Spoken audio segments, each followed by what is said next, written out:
Hey yo, it's Davo. What's going on, everybody, today? Oh, let me move my mic real close, real quick. I'm sorry.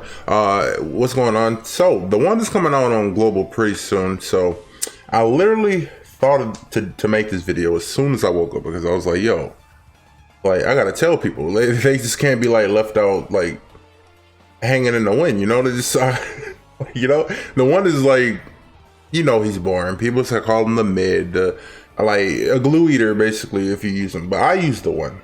Essentially, I use Tank Nyan, the one Green Gother, and LV in the back. I replace LV in the back with Green Lilia if you just feel like you're taking too much damage. But that's just me. I just want to be safe. But yeah, the counters for his team are, well, I'll have like a list of teams here. But the first team is Jerabeth. Jerabeth is just proof. I haven't seen this team even in PvP, but I wonder why people haven't built it. It's because they just don't believe in Jericho. But I have fought this team firsthand versus Derpy and Rose. Shout outs to them.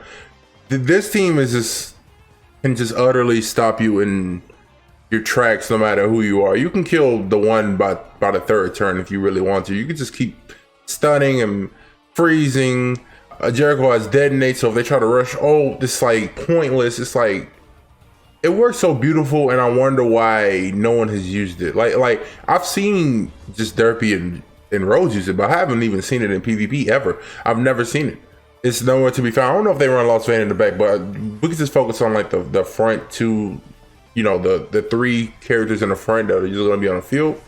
I'm guessing they run Green Merlin in the back or something to try to get their ultimates too. It's quite insane though. Like, this probably is the best team out of all the lists. I mean, on the list of all the teams I could possibly think of, I think Jerabeth is quite honestly the scariest.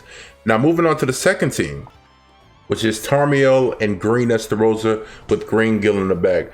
Now, if you have Green Gil 80 and you just feel like you don't want to summon for the one, but you want to counter him. I know when the one came out on JP, my homie Easy wanted me to make a counter to him, but I just couldn't see a counter anywhere in sight. But now I've been playing with him for the better part of 2-3 months. This stance team with Tarmiel is basically the new stall. Honestly, if you have a well built out Tarmiel with all the, like, defensive cosmetics, you have his own UR gear, all that stuff. If you even have him above 4-6, he is literally the definition of godly.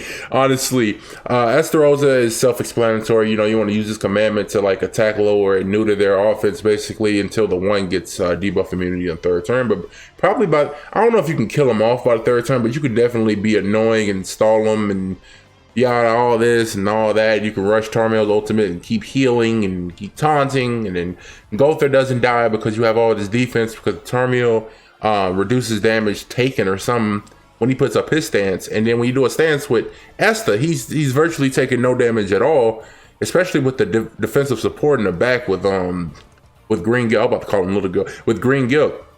And I think you want to eat defense food with this too, because Tarmiel feeds off that defense food, and then when he does his ultimate, you know, he scales off his defense, which makes the team all the more better. And then your heal it's a constant cycle. So definitely annoying to fight, and I think it's a good team to counter the one if you are looking for a team to counter him. So let's move on to the next team, which is, now the next team is, I think honestly, is the Glue Eater Festival team with Green Gother. I know you're thinking, Davo, I don't think this team can quite possibly beat your team. I'm gonna tell you why. Because the amount of CC on this team is just absolutely insane. You're gonna go first, and I know you're gonna have the one cards. So what you might do is go ahead and rank up the one and kill my Diane basically turn one. So you win because you take away my defense. Like, having this glue, I don't know if y'all run this. I don't know if global players are like too prideful to probably run this, but you might see it. I feel like global might see it. They might run them in the back. I don't know who they'll run this up. I don't know if they'll run LV. I don't know if they'll go that far.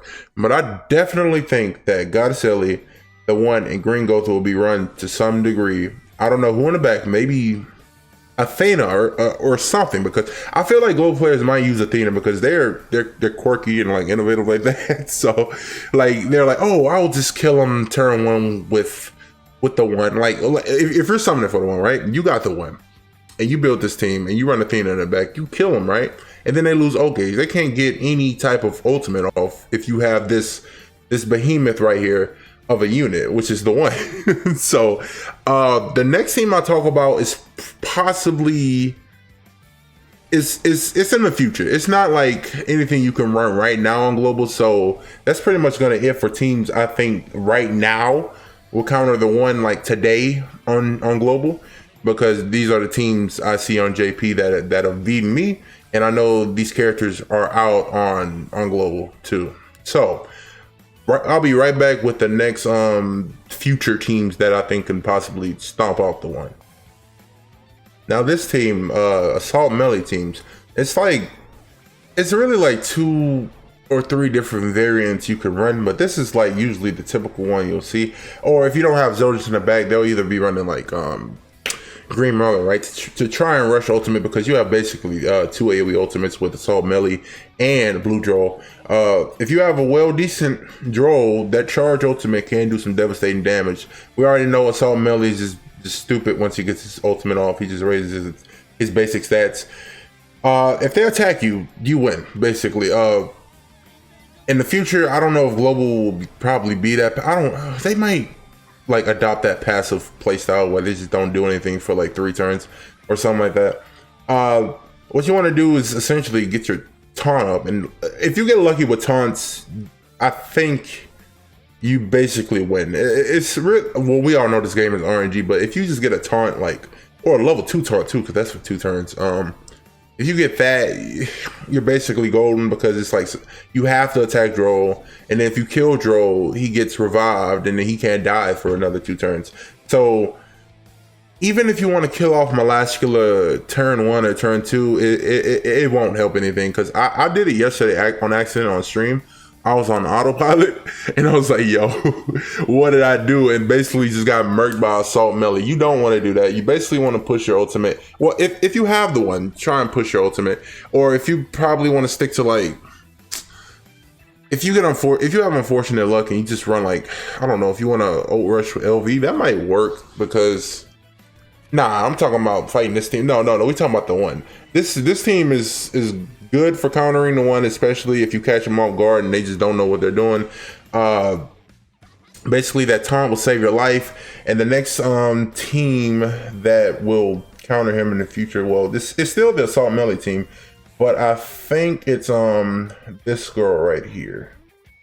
Yes, Green Dairy area. I fought this team and I've lost to it. It's kind of unfortunate because her passive kind of cuts ult rush, so when the enemy like moves a card, they don't get ult gauge, but they do get ult gauge once the cards merge. So it's kind of like cutting ult gauge like in half, if you know what I mean. Pretty good team, but I don't think it's good as Melascula, because Melascula has that whole revive and she has sustainability herself. I think the other team I lost to as well for this Assault Melee team is with Esta. Yes. With Droll Commandment. So you put up a taunt, and then they want to attack because they don't see a Melascula. The one doesn't see a Melascula, so he's like, oh, I can attack. No Esther Rosa Commandment, so I don't get cucked on offense. But they attack him, which is stupid, because if you attack him with the counter, you just feed him into his plot. This guy is the real boss. He's the final boss. You don't want to feed into that. Now, if they're smart, they're probably going to just rush their ultimate, because you can do that with this team, because the only Assault Melee team you can't do that with is Green Dairy. So that's probably gonna do it for teams that I think that counter the one. Hopefully you guys don't. Hopefully you just don't run into these problems. You probably will, because people will probably have the idea to run these teams, but hopefully the one isn't a giant menace to you, even though I know he will. I just pray for everyone's mental health, because the one is just. I remember when Tech LR Jiren came out, and he was like, everyone thought he was born because he was like, oh, me hit hard. That is literally the one. The one translated into Dokkan would be LR Tech Jiren. That's it. That's really it. So that's going to do it for today's video. If you guys enjoyed the video, make sure you drop a like. And if you're new to the channel, make sure you subscribe. I'm going to catch you guys tomorrow in the next video. All right. Peace.